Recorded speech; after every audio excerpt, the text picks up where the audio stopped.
I reached out to Chris a week or two ago because I've been thinking a lot about the working groups in general.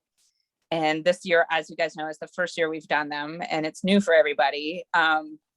And basically, I just wanted to do like a round Hollywood Squares round robin conversation about what input you may or may not have for making this better next year, what your organization may or may not need, and then just try to get ready for 2022.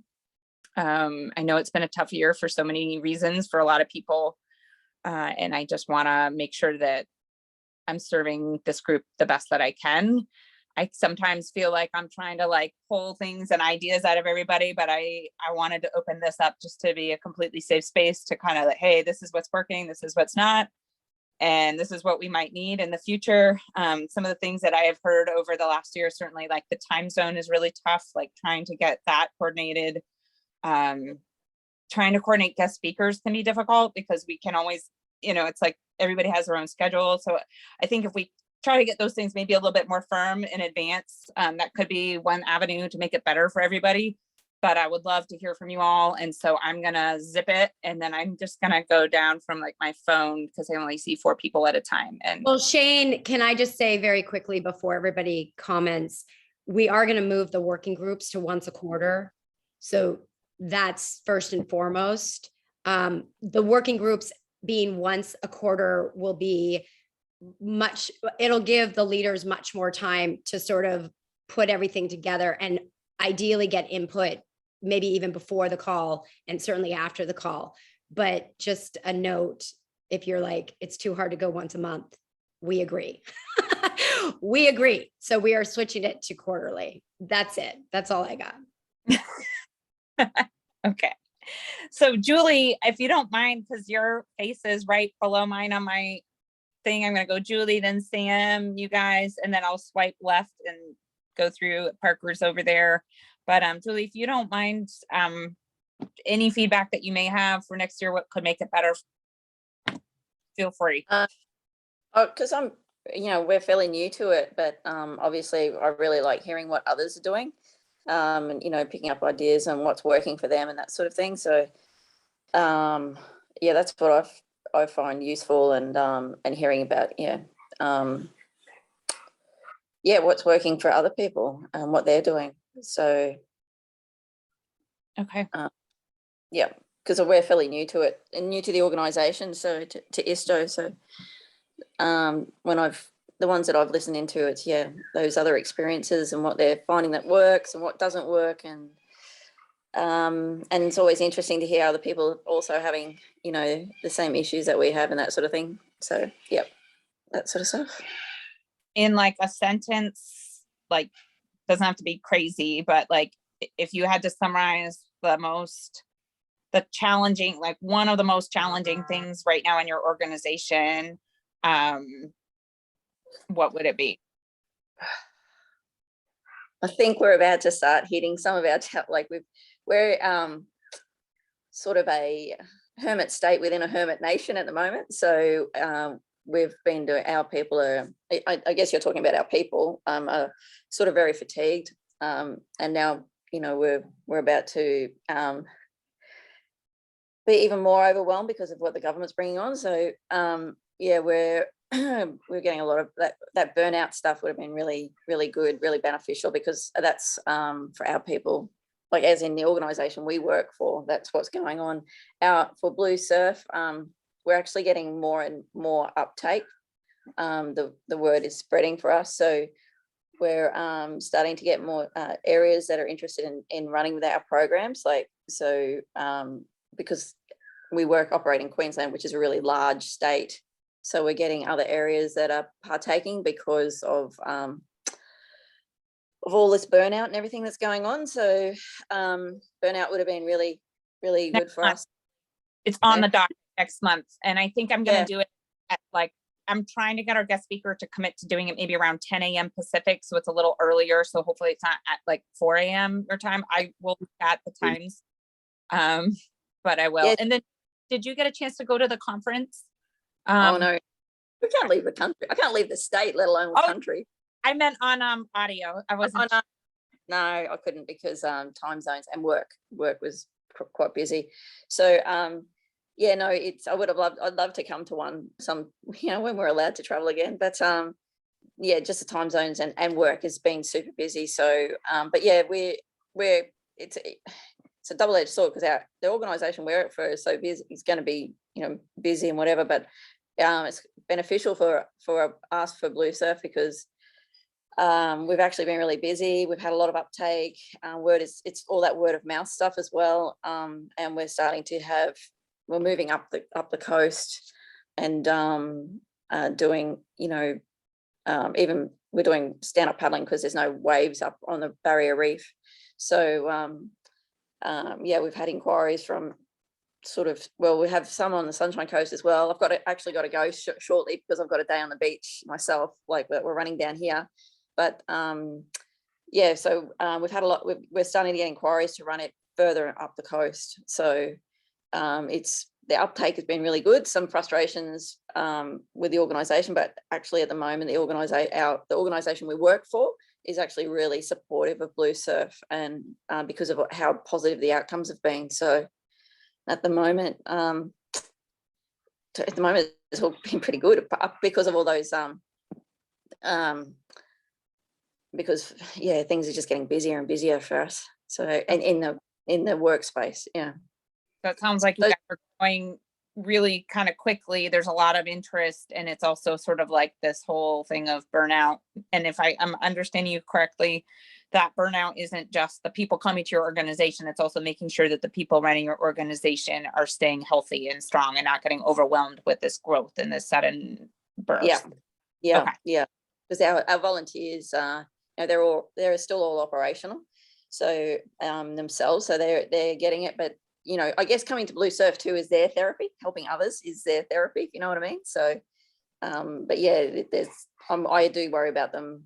I've had a guy take some time off actually because, but he's taking time off work because he's feeling that burnout. But he's actually going to contribute more in the Blue Surf space because that's what feeds him. Does that make sense? Absolutely. Yeah, so, well, that kind of helps paint a little bit of a picture. And like I said, I will try to get the date and time confirmed with our guest speaker for December. I still plan it to be the 14th. I believe that's the second Tuesday in December, but I just haven't got the hour of the day. But I will keep you posted for sure. Excellent. Thank you. Thank you. Sam, do you guys want to chime in? Hey, everyone.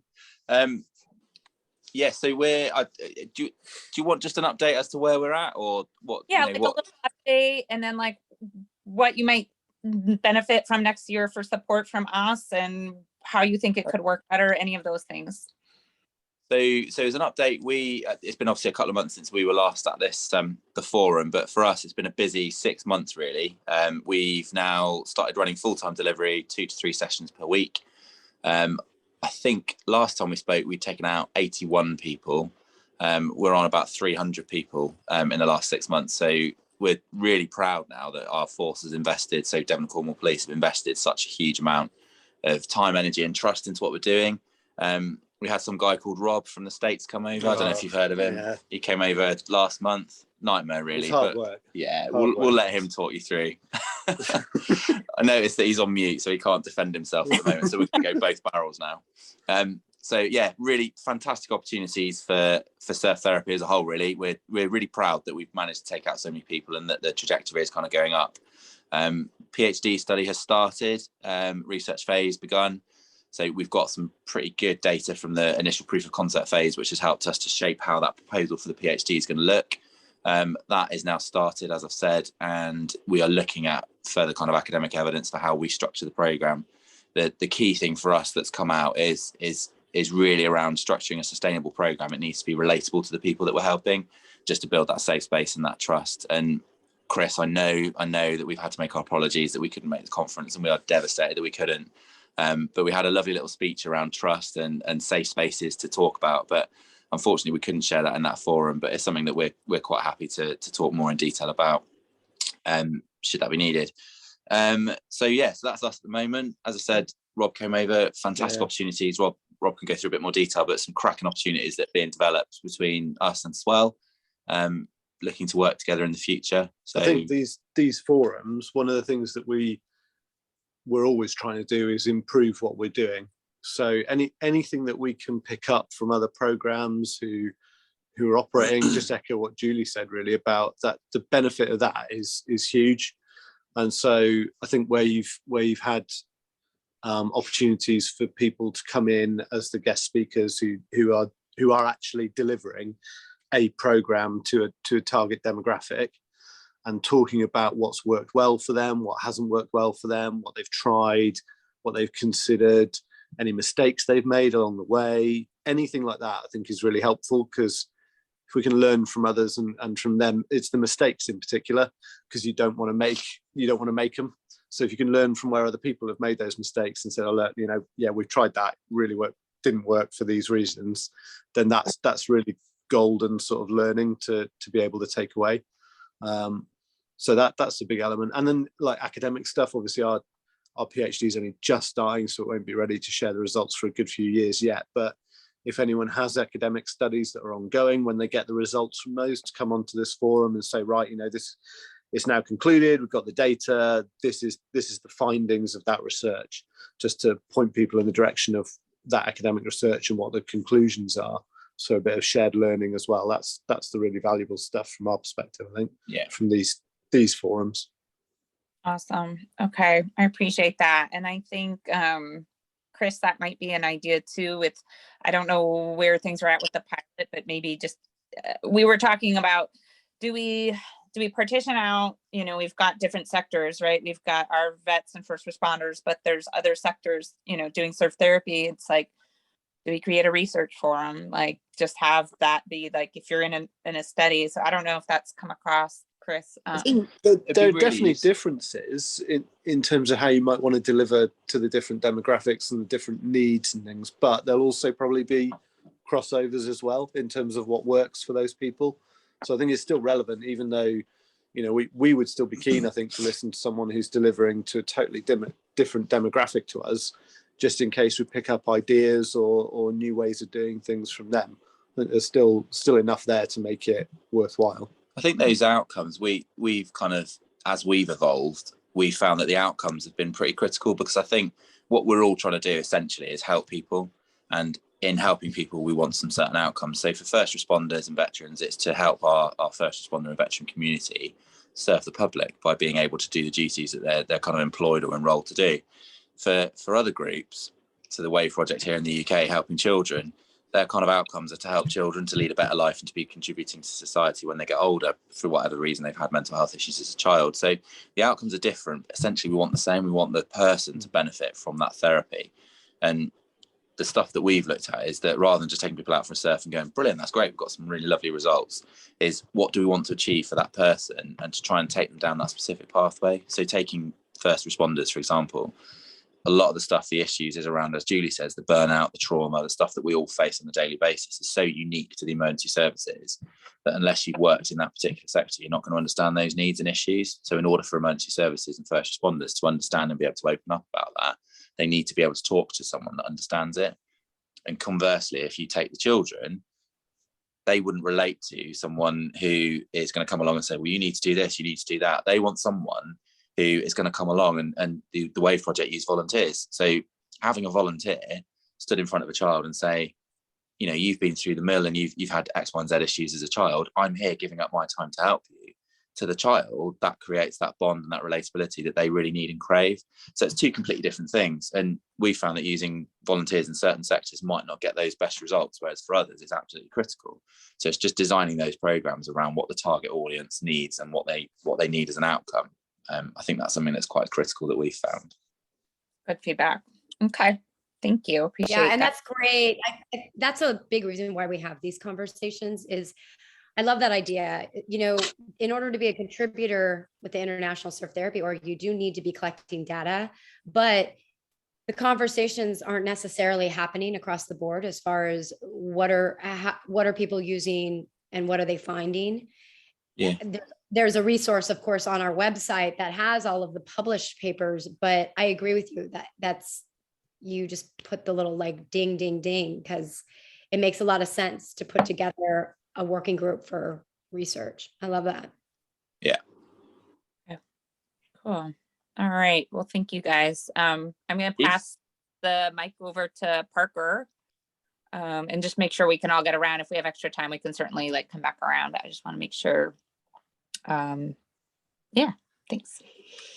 Sweet. Yeah, I definitely agree with what Sam and Julie were saying in regards to just the collaboration piece is so key and so critical for these sessions, and then to take it to our individual organizations. And what I like about these working groups, I mean, I bounce between like 1 and 2 and 3, maybe 4 different working groups, and even though I don't necessarily work with a certain population, I'm able to take, you know, like what you touched on, Sam, like the things that are working or that aren't working, or even just the other pieces of the programming, or just the ideas or the structure or the staffing, you know, all the different kinds of topics that come up. So I think it's really critical for us not to only just be in one working group, but to have access to multiple working groups if appropriate. And I think one thing that would be really helpful for me, just in terms of scheduling and planning, and especially it'll make it much easier if it's just going to a quarterly basis, but maybe having an open calendar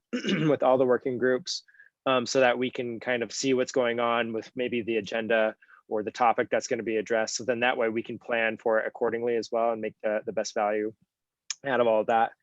And then conversely, on that same kind of note, I mean, the whole collaboration aspect, being able to come in contact with all the different organizations and individuals. And so I don't know if there's a master contact list, you know, should we have questions about, you know, a certain population or a certain demographic or a certain region, you know, and how you're running your programs and how you're dealing with the laws with COVID or whatever kind of funding issues, you know, it might be relevant or might be nice to have kind of a master list, so that we can all share that amongst each other, and then we can reach out independently and, you know, have our sidebar conversations about whatever issues or questions we may have. But that's one thing that's been really nice about these working groups, is that you get that forum to have, you know, should Roxy come on, you know, from her or from Roxy organization come on and talk, and, you know, you can directly ask right then and there, but then, you know, there's all the sidebar conversations that are always incredibly helpful. And then in terms of, I guess, Jimmy Miller Memorial Foundation, they're really just trying to broaden the scope of work that they're doing in first responders, you know, especially with all of the burnout and all the compassion fatigue and moral burnout and injury.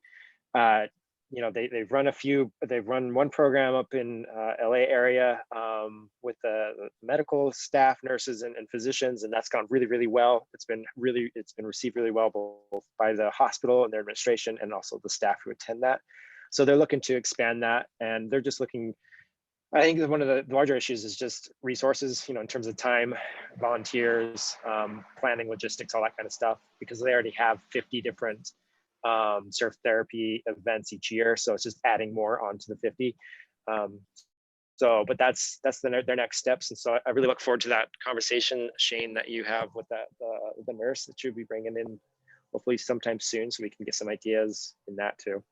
Yeah, thanks. I appreciate that. And definitely sounds like, yeah, some hybrid.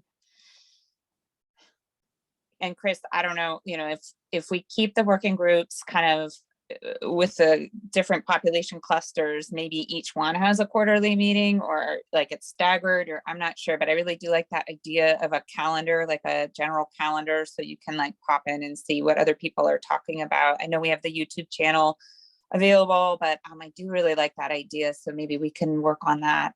Parker, thank you so much. It's a great idea. Rob, I'm going to pass it over to you. And now you can defend yourself. You know, I just want to say that I had a great time and I appreciate everything they did for us, and all those mean things they're saying about me. I don't quite understand it, but no. So we just wrapped up. I just got back last night. Stop texting me, James. There. It's Sam. So yeah, we just wrapped up, got in last night from our 7th trip since August. And for those that don't know, we take basically like 4-day retreats.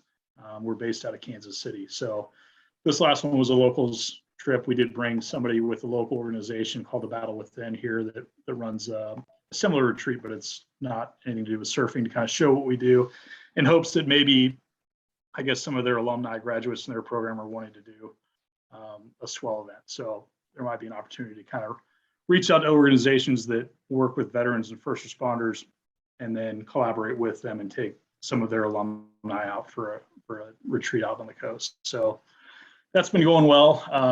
You know, that probably the highlighted trips was obviously the one with Surfwell. We talked about some collaborations, and kind of what we have in the books is potentially like an exchange program. So they had us up, and then the offer's been extended, and they just got to kind of get it through their ranks to have a group of theirs come over, and we'll host them in California. And then maybe do that a few times a year and just kind of see where the pieces fit. We're a little bit different, but the same. So we've got some similarities in trying to figure out where those match up and what we can take from one another's programs has been interesting. And then the other one was, you know, part of our strategic plan is that Swell's a steward of our community, and we provide inclusive opportunities for people that normally wouldn't to go surfing. So we took 6 inner city kids from Kansas City, Kansas, from some pretty dire circumstances, and had a trip with them in August, and it went awesome. We've got footage for a documentary. We've got like a 3.5 minute kind of sizzle reel that I'll send out to the group if you guys want to see it. But it was great, and a lot of people here today.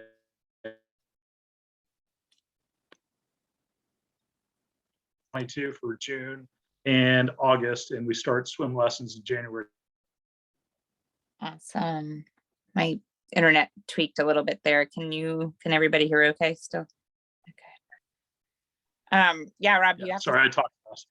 You have to send the sizzle reel if we want to see it.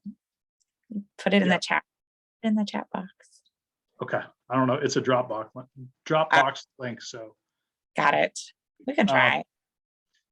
Yeah, so that's been going well. And really our biggest challenge is, I don't know if anybody else has the problem that I do with board of directors, but grab people to be on the board, and they're really good people and they mean well, and they just, I don't know, just not maybe living up to the expectation I think what a board should be. So I end up doing the lion's share of the work, though I try to dole out as much as I can. So it's just, I think that's growing pains, you know, when you get people that haven't really served on boards before. They have good intentions, but they don't really know what direction to go. And, you know, I've got my hands full doing day-to-day operations, plus I work full time. So, so I think any coaching in that area or direction would be helpful in the future. I know we've had some, we had a gentleman talk about, you know, kind of how to build a board and maybe seek some of those corporate sponsorships, but I think more of that would be helpful. Yeah, I think that makes a lot of sense. I'm sure you're probably not alone in board stuff. So that would be great. I will reach around, brainstorm with, and if you guys have ideas too, that was something that I would like, you know, moving forward. I think maybe having more open dialogue, or like a box, like, you know, like a comment box. I realize it's hard.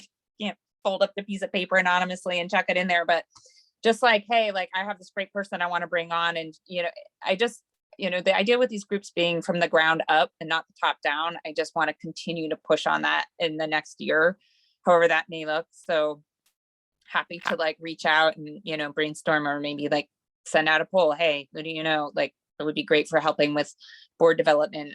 I'm not sure Chris and I can maybe power on it, but love it. Good stuff.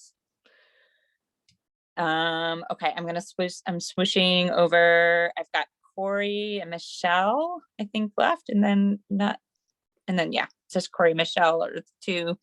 So if you guys want to collab on your where you're at with your organization, what would help in supporting next year, we're just trying to make these working group meetings more supportive. Any information or input, would love it.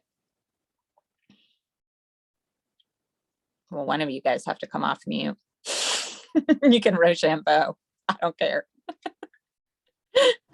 Okay, so I will speak. Hi, everybody. So a couple of weeks ago, I had the special attention of the Warrior Serve Foundation retreat that they did as an intern. So I'm attached to the Warrior Serve Foundation as an intern, and I'm in my last semester, and I was able to attend their veteran retreat, and it was amazing to actually see how the whole thing is put together. And you know, when they take the veterans out and how, you know, they do their little, their wellness education, and then they follow that with a yoga relaxation session. And the camaraderie was absolutely amazing.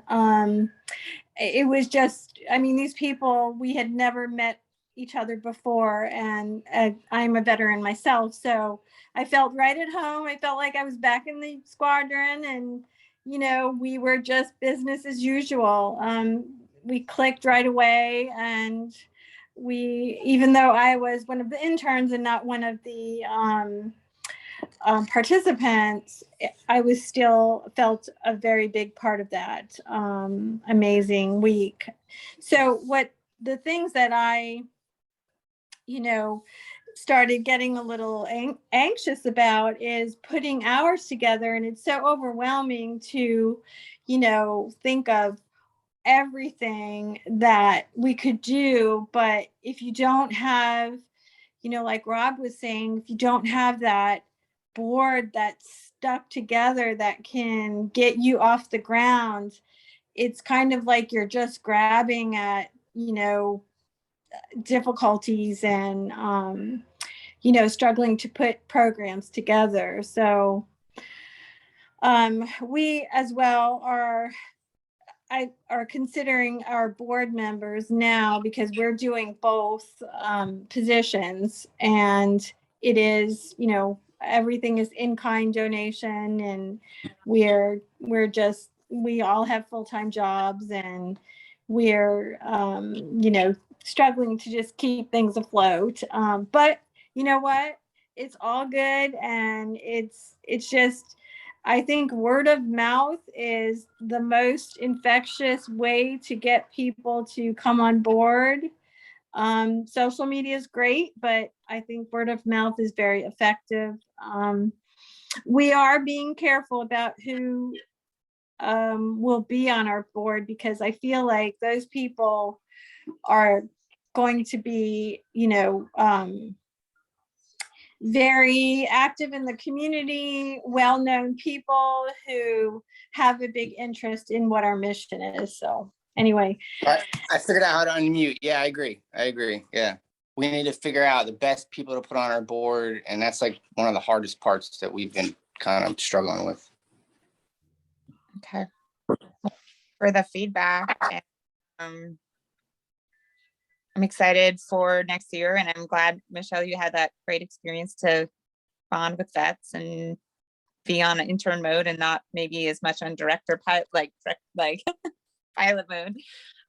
So that's great. And I feel like just kind of this roundtable today, like going around and making sure I didn't miss anybody. I think I got everybody. We kind of touched on a lot of good topics, and I think that'll really help, you know, in pulling things together for next year. And I'm just trying to think, Chris, if you have anything you want to pop in. This might be a shorter than normal meeting today. Like, I really want to just make sure I help serve for the next year as best as I can, get the ball rolling. And I do have something. Can I say something? And then I'll go on mute. So I would like to know, like, where are the training? Are there going to be any future training for surf instructors or surf coaches? And because I would love it if we could kind of arrange for, you know, like Corey and our other two instrumental people to go and attend a, you know, a session.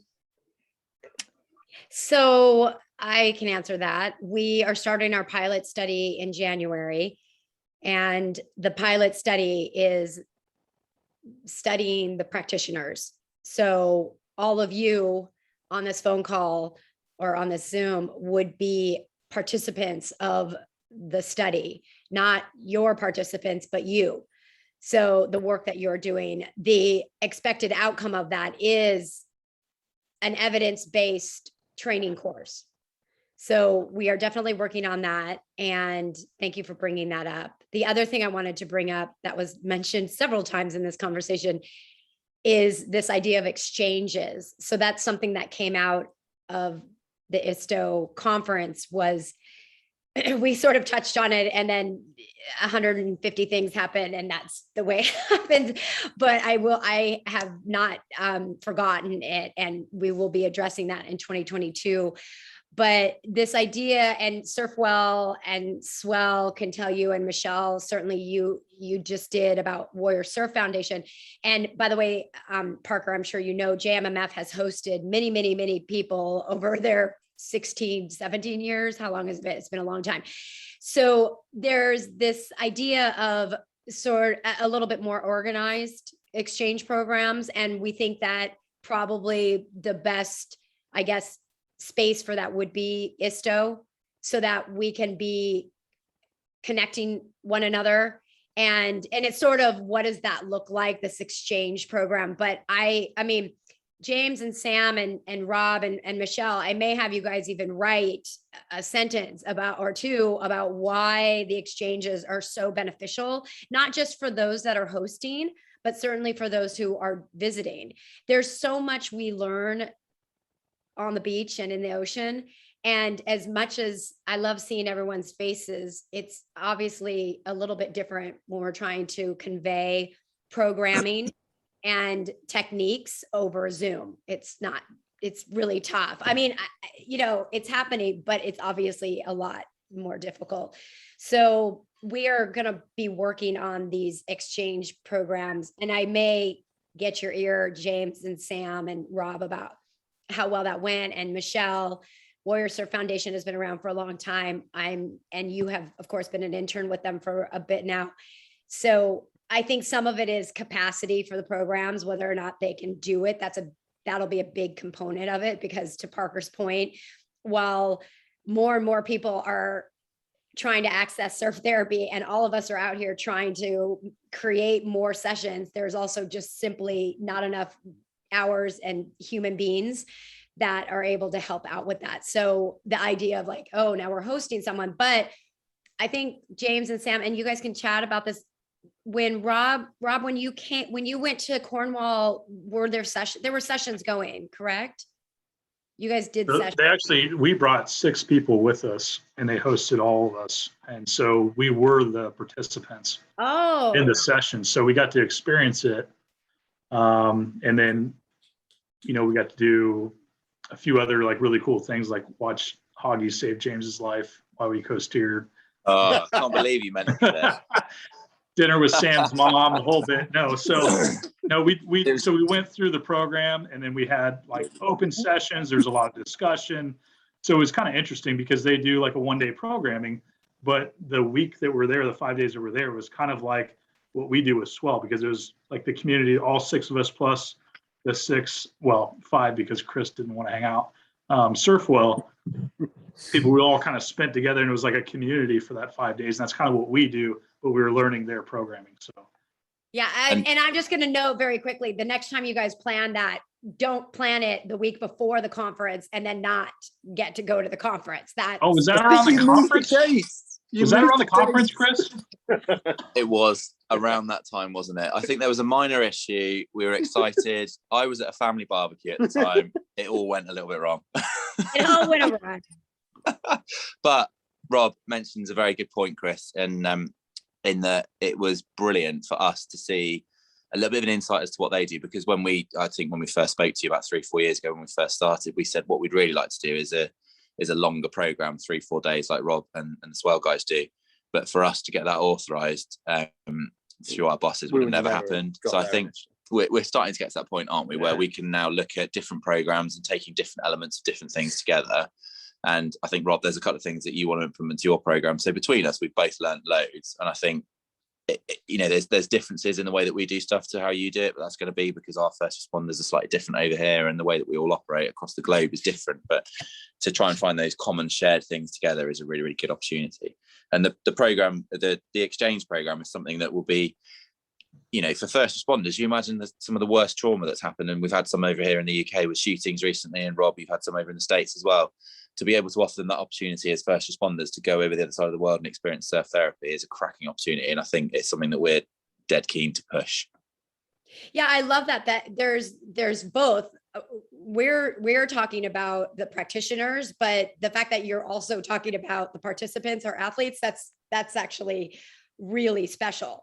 It's game changing for us. Well, yeah, it's both. So it's going to be like, like if Surfwell when Surfwell sends them to us, they're going to be 3 participants and then 3 practitioners. So we get kind of the both and same. So they'll be like an escorted back and forth.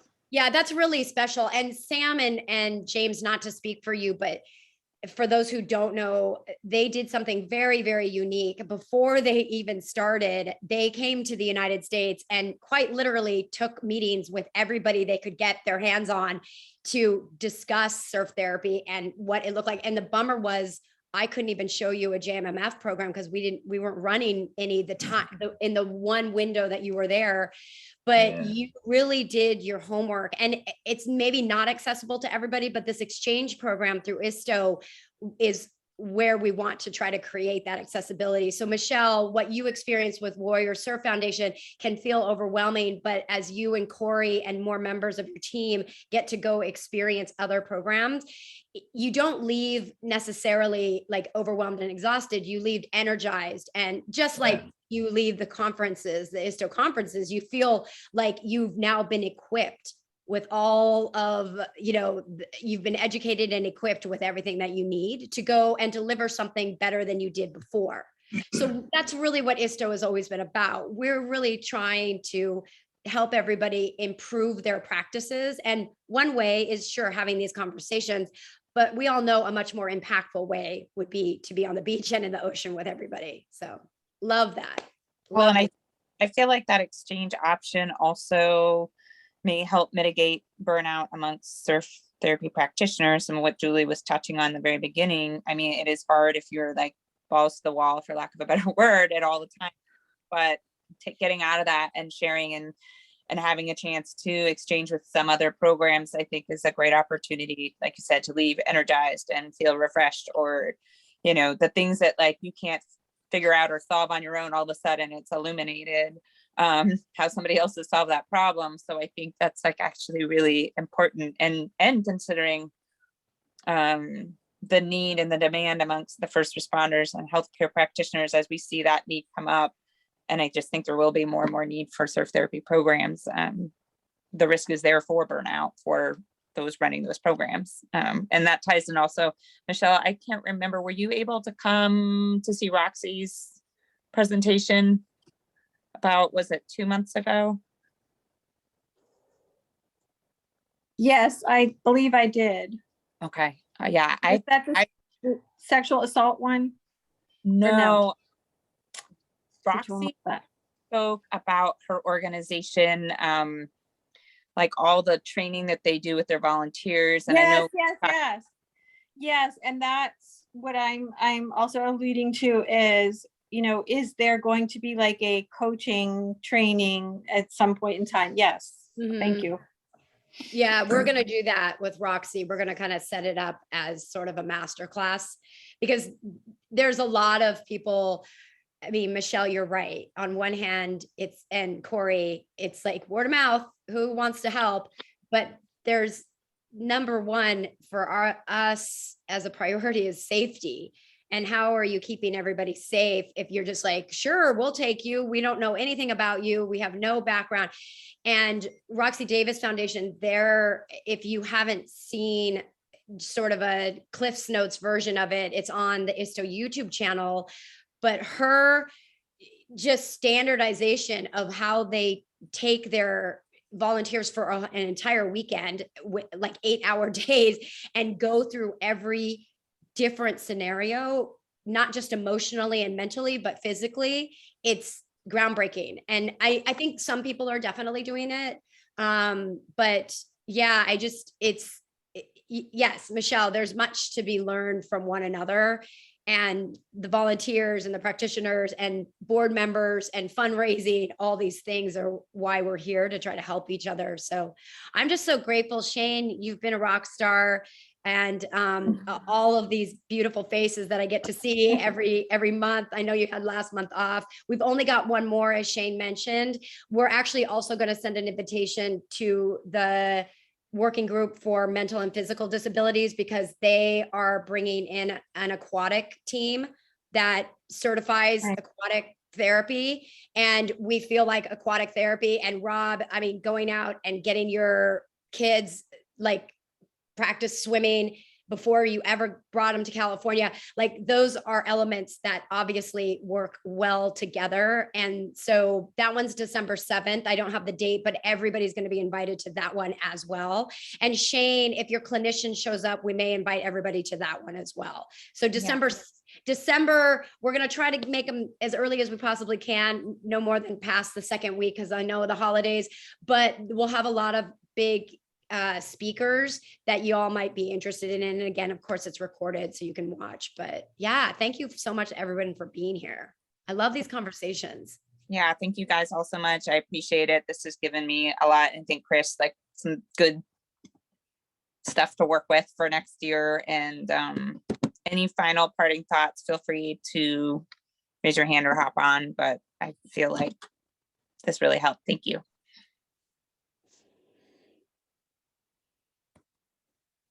No takers. No, go James and Sam. What have we got to say? Well, you came off of mute. We did. Well, I was just going to say bye. I was waiting for the right moment to say bye. Right. It's also late over there in Cornwall. Thank you so much for staying up, because it is very, very late. Here in America, we switched our clocks back.